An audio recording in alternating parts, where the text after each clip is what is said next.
Well, police are sending a warning this morning about teen safety after a disturbing incident at a local lake involving minors.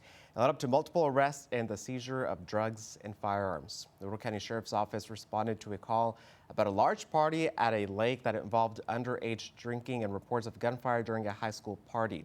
Deputies arrested a man who had a pistol running in the crowd. Officers also found 2 firearms, marijuana, and cocaine. The sheriff's office urges parents to monitor their children's activities and discuss the risk of drugs and unsafe gatherings to keep the community safe.